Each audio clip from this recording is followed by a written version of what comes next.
Hello there, I'm Vidhu and welcome back to this video. Once in a while you'll come across a book that will completely transform your life. And Fountainhead for me is definitely one of those rare books. I mean, as an author, as a creative person and a human being, it has had a tremendous impact in the way that I think and in my outlook towards life. And it is a book about authors, architects, creative people, artists, political ideologies, philosophies, and so on. So, how could it not? Honestly, I didn't think that I would finish this book when I began because it was too long and it was too painfully real at times. But I'm so glad that I did, and now I can come and talk to you guys about it. Someone told me when I started reading the book that Ayn Rand got so close to that ultimate truth, but then it slipped out of her hands anyway. That is, she almost reached the truth, but then she lost it. And I was like, how could you make such a judgment so carelessly and so egotistically? And I judged him for making that comment. And turns out when I finished reading the book, I have a very similar opinion on it. Why? Well, that's what we will see in this video. This video will have two parts. The first part will be about how amazing this book really is and why anybody who wants to be somebody in this world or someone who wants to make a difference with their lives should definitely read this book. How it treats human existence, human potential, and the ability of human beings to create amazing things out of almost nothing. And the second part is about why I think it fell short of illuminating the epitome of human existence or human potential, and the areas where Ayn Rand is criticized for this book. So anybody who hasn't done the last page, who hasn't finished this book, or want to read this book, you should definitely stay away from second part 2, because it will be full of spoilers. So if you are interested, listen to the first part, and if you want to read the book, then read it and then come back for the second part. Or you can watch other videos in my channel or subscribe to my channel. It's all up to you. The Fountainhead was Ayn Rand's second book and her first fictional work. The first book she wrote was We the Living, which was more of an autobiography about her life under the tyranny of USSR. And she had a great trouble publishing We the Living because of the nature of the work, and it was not taken well by the American intellectuals. And that could have been a reason for her to write The Fountainhead. And Fountainhead explores her philosophy, the objectives. My philosophy, in essence, is the concept of man as a heroic being, with his own happiness as the moral purpose of his life, with productive achievement as his noblest activity, and reason as his only absolute. When Ayn Rand was asked if she could present the essence of objectivism while standing on one foot, and her answer was metaphysics, objective reality, epistemology, reason, ethics, self-interest, and politics, capitalism. That is, nature to be commanded must be obeyed. You can't eat your cake and have it too. Man is an end in himself. Give me liberty or give me death. So Fountainhead is a story of an innovator, architect Howard Rourke, and his battle against the tradition-worshipping establishment. In her projection of an ideal man, that is Howard Rourke, comes his independence, his self-esteem, and his integrity. So these three traits make a man reach his ideal, or a woman reach his ideal. And that is what objectivism is all about. You cannot really do anything much for the world rather than developing yourself and being the best version of who you are, and give to the world something out of your creative, expressive freedom.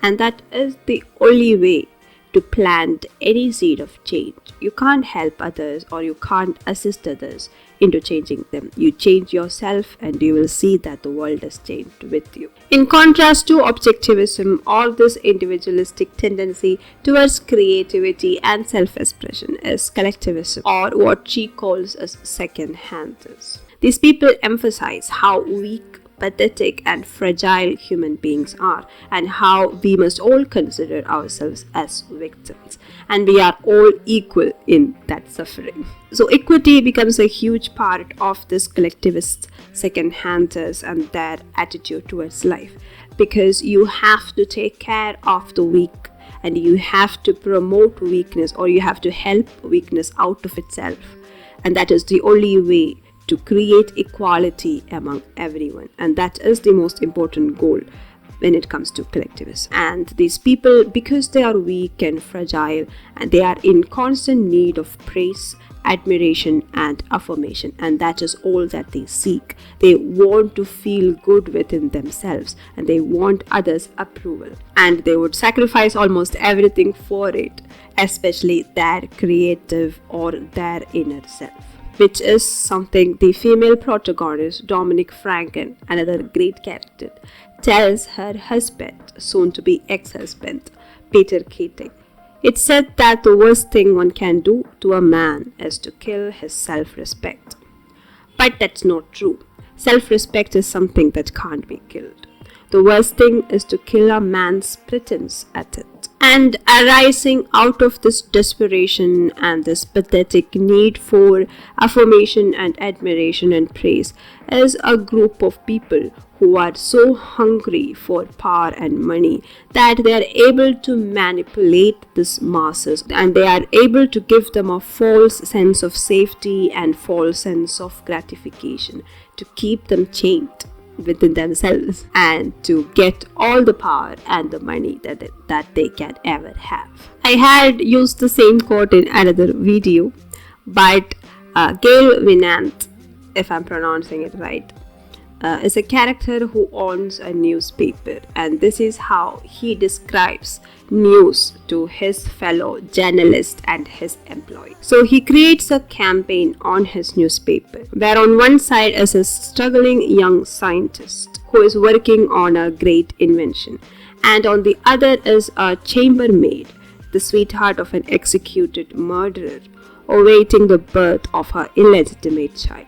So on one side there is the illustrations of scientific diagrams, the other the picture of a loose-mouthed girl wearing a tragic expression and disarranged clothes. So the readers were asked to give them money for these two courses, and the young scientist got $9.45. The unwed mother got $1,077. So that way Gail shows what the public wants, and Gail tells his employees to cater to that need. Gail Winant told his staff is that which will create the greatest excitement among the greatest number. This thing will knock them silly. The sillier the better, provided there is more of it. If you have read George Orwell's 1984, you know how they control the minds of the people by controlling everything that they do, everything that they perceive, and keeping an eye on them constantly. That way their minds are controlled by use of force and coercion and fear. Here they have a very different technique of controlling people, that is through confusion and through inundation of things that give you instant gratification or a sense of pride or self-esteem that will go away very soon. So by inundating the public sphere with bad works and giving it ample amounts of recognition and audience and good reviews and acclaims, you can push a kind of narrative that you want and that you can control. If you really listen carefully and look around you, isn't that exactly the world that we live in today? Everything is filtered out. We just do not get to see good, creative, sensible works of art anywhere around. Instead, we get these cheap commercial hits full of violence, bad messages, drug abuse, all those nonsense. And with social media, we have gone a step ahead where we sell attention, our own attention, to the corporates for some cheap, really unflattering things. You know what I'm talking about. So that shows us how relevant this book is in today's lives, especially for people who wants to get out of these things and do something great for themselves. A very simple question that you can ask yourself about this is, are you able to think for yourself that despite everything, if you don't like a work of art, a cinema, a book or anything, are you able to say it out loud? And do you feel that you're stupid when you say it? Well, if you do, you need to go deep with it and look at how you understand yourself. Howard Roark is also great because he has a sense of detachment from all these worldly things that is happening around them and the evil acts of these people who are trying to destroy his career just so that they don't have to feel threatened by his art or his creativity. Most of us, when we lose opportunities or when we lose a lot of, or when we feel like we are being sidelined for whatever reason, we feel that animosity and resentment and kind of self-doubt. We feel like we should either give up or be so angry towards the world that is being so unfair to us, or to change ourselves to fit more with the needs of the world, and that way lose ourselves in the way. But Howard Roark is nothing like that. He is very detached from everything happening around him. He focuses on his work, his art, bettering himself every day. He does not need any fame or money or power or anything but his ability to continue doing what he loves. And I think that is the best attitude to have in your life. He is a true karma yogi in that way. Well, talking about karma yoga, religion is something that is explored greatly in this book.